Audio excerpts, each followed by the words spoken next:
Chicago, we have to help her win because we know that Donald Trump would sell this country for $1 if it meant lining his own pockets and greasing the palms of his Wall Street friends. Damn! And I, for one, am tired of hearing about how a two-bit union buster thinks of himself as more of a patriot than the woman who fights every single day to lift working people out from under the boots of greed, trampling on our way of life. Geez, between this and Steve Kerr hitting Trump with the Steph Curry night-night, it's safe to say this DNC is off to a flyer. In the words of the great Steph Curry, we can tell Donald Trump, night-night.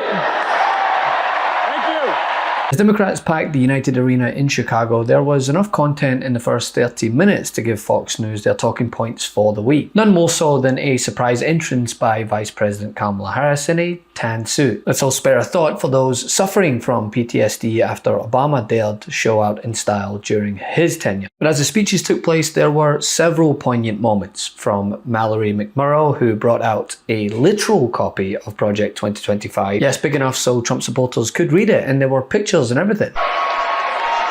I'm Michigan State Senator Mallory McMurrow, and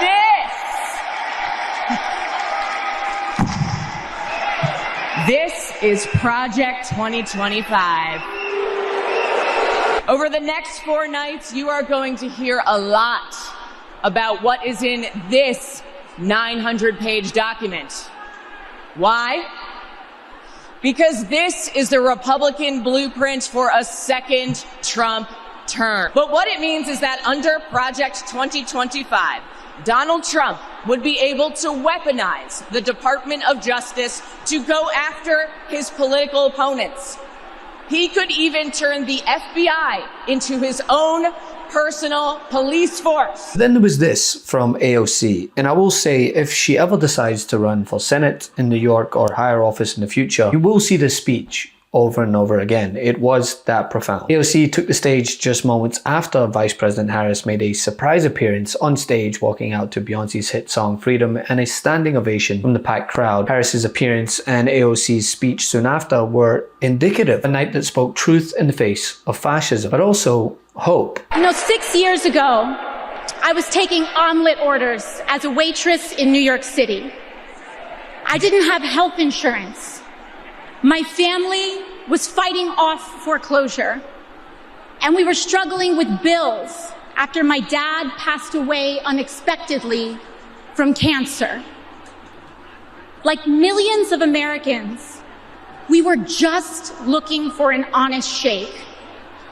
And we were tired of a cynical politics that seemed blind to the realities of working people.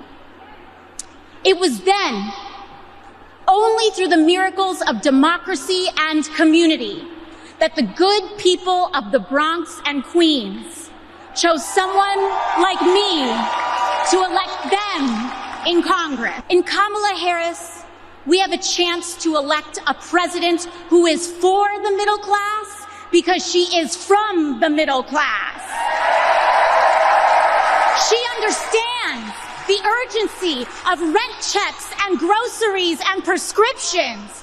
She is as committed to our reproductive and civil rights as she is to taking on corporate greed. I see a leader with a real commitment to a better future for working families.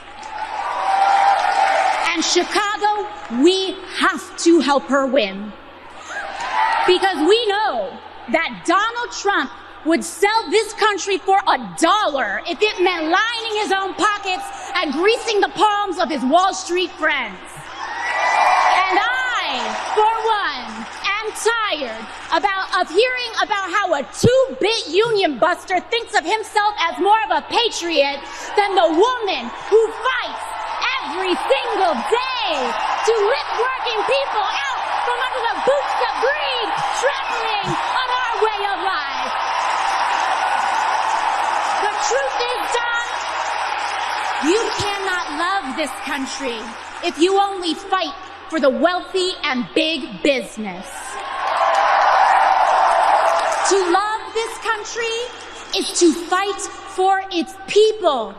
All people, working people, everyday Americans like bartenders and factory workers and fast food cashiers who punch a clock and are on their feet all day in some of the toughest jobs out there. We will send a loud message that the people of this nation will not go back.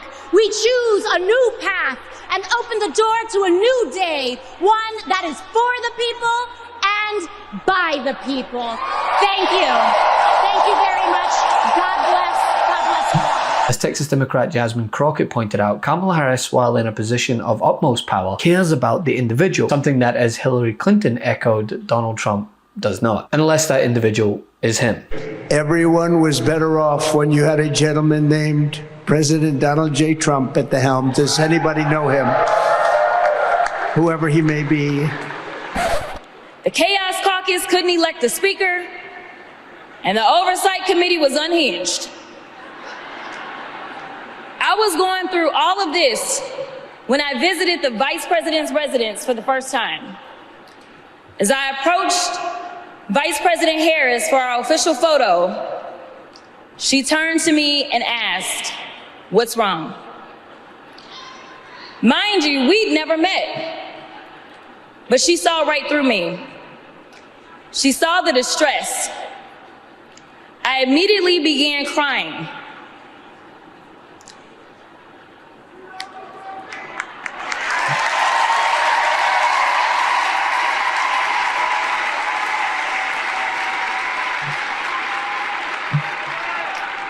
And the most powerful woman in the world wiped my tears and listened.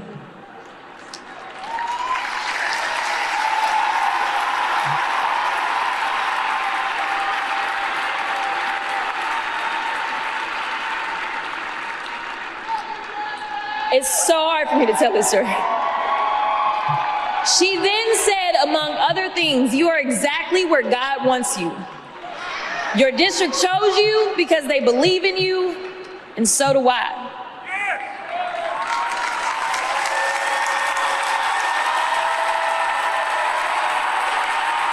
So it is no surprise, is it, that he is lying about Kamala's record? He's mocking her name and her laugh. Sounds familiar. But we have him on the run now.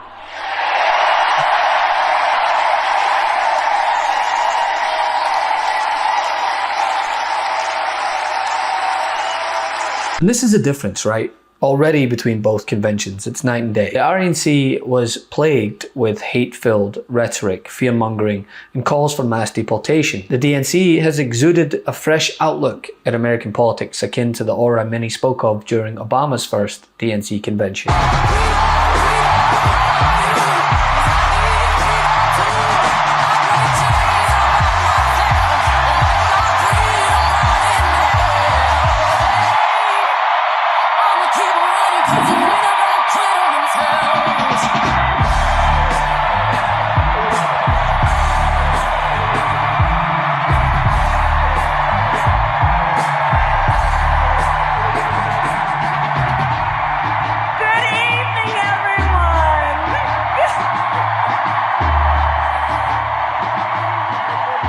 The energy was palpable, and I mean, maybe not Shark Attack, Windmill, late great Hannibal Lecter palpable, but it was up there.